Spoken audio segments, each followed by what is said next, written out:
Halo adik-adik, bagaimana kabarnya? Mudah-mudahan tetap sehat selalu ya. Ketemu lagi masih dengan Kak Febri di channel pembelajaran Sigma Smart Study. Di video kali ini kita akan membahas materi IPA untuk kelas 9 yaitu partikel, penyusun benda, dan makhluk hidup. Tapi sebelumnya untuk yang belum subscribe, yuk di-subscribe dulu channelnya, lalu klik loncengnya, like video-videonya, dan share kepada teman-teman kalian sebanyak-banyaknya.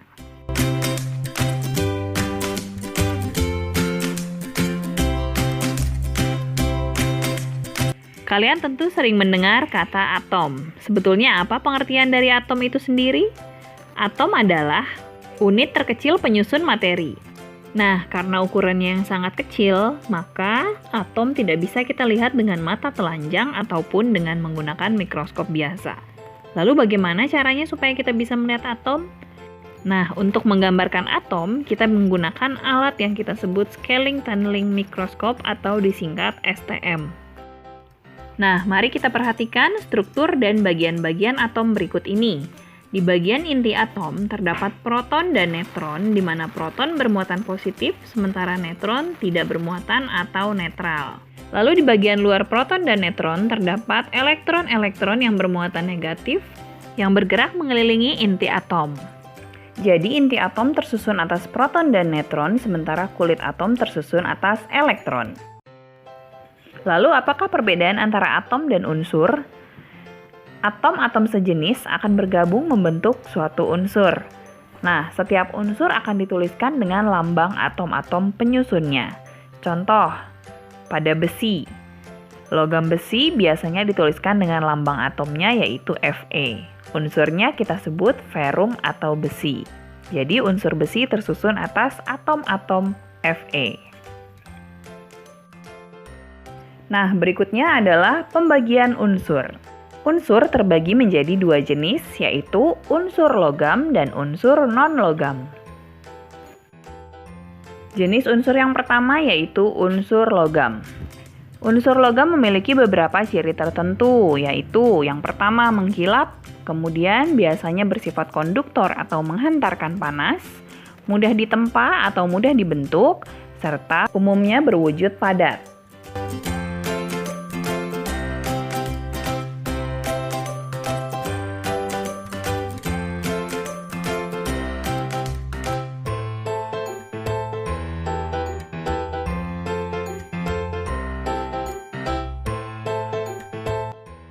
Jenis unsur yang berikutnya adalah unsur non-logam. Unsur non-logam memiliki beberapa ciri tertentu, diantaranya. Yang pertama, biasanya unsur non-logam ini tidak mengkilap.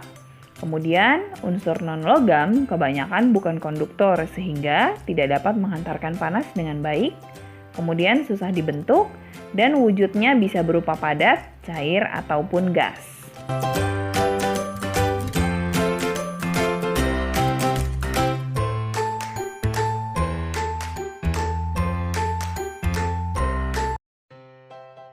Suatu unsur memiliki nomor atom dan nomor massa.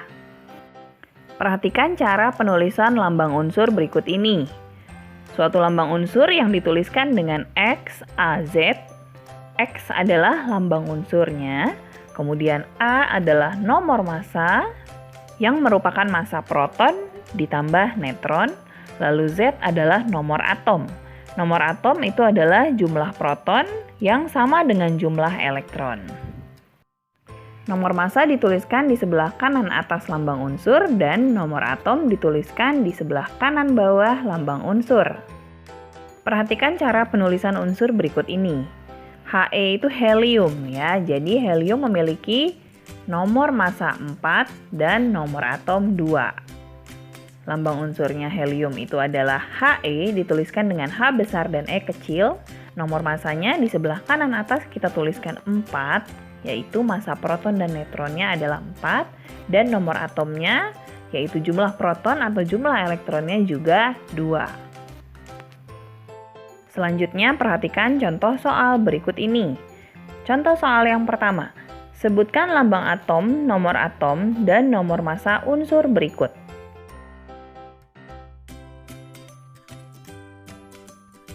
Kita langsung jawab ya.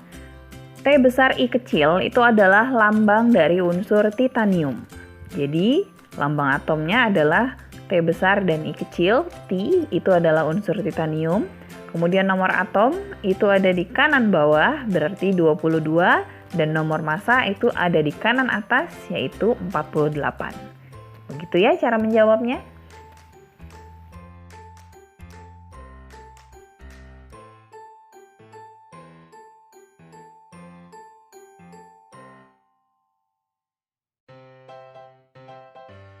Berikutnya contoh soal yang kedua. Kita coba jawab pertanyaan berikut ini ya. Sebutkan jumlah proton, jumlah elektron, dan jumlah neutron unsur berikut.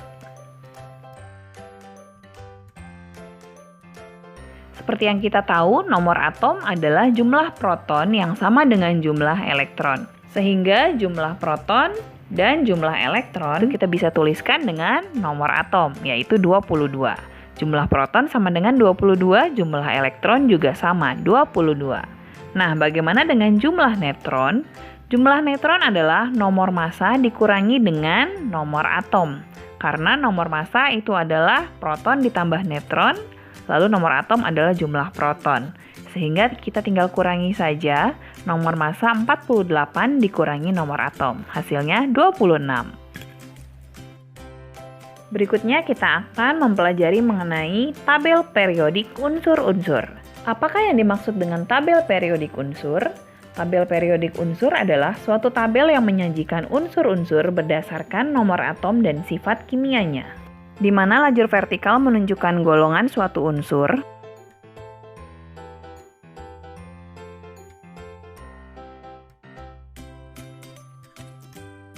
sedangkan lajur horizontal menunjukkan periode suatu unsur.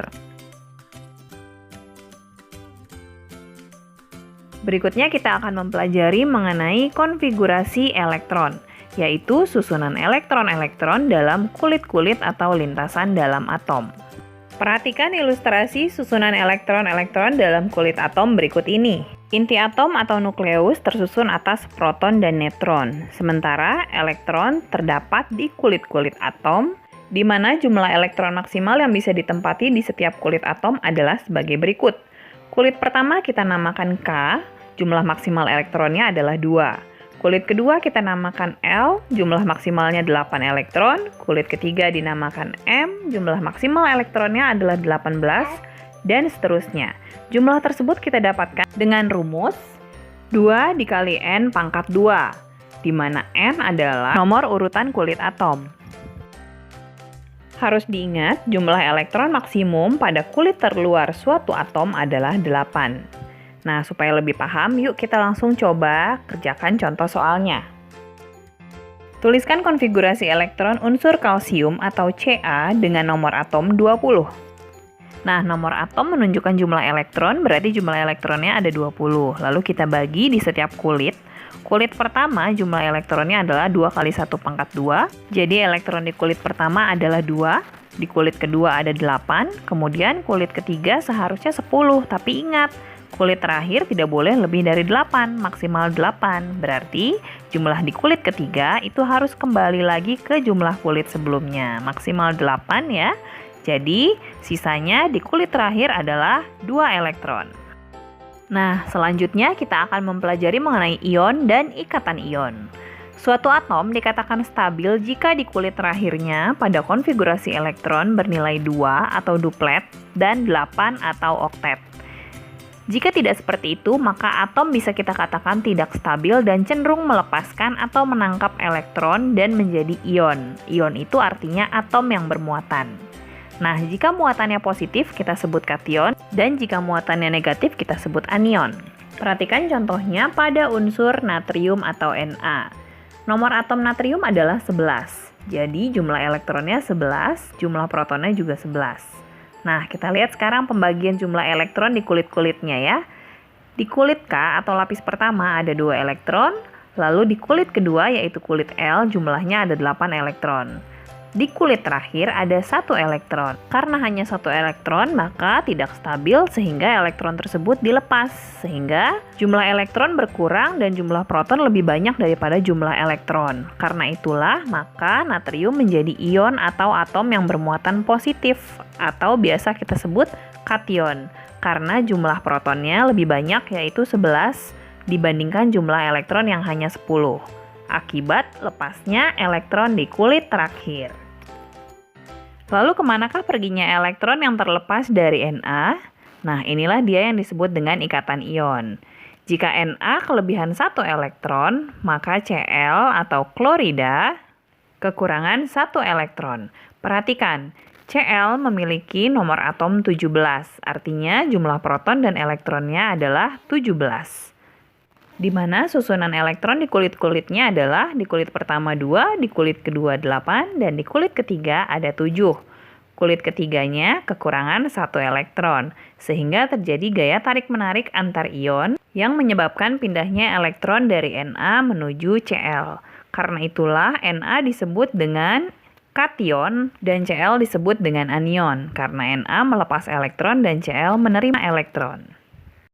Oke adik-adik, itu tadi partikel penyusun benda dan makhluk hidup sudah selesai kakak jelaskan semua. Mudah-mudahan kalian paham ya.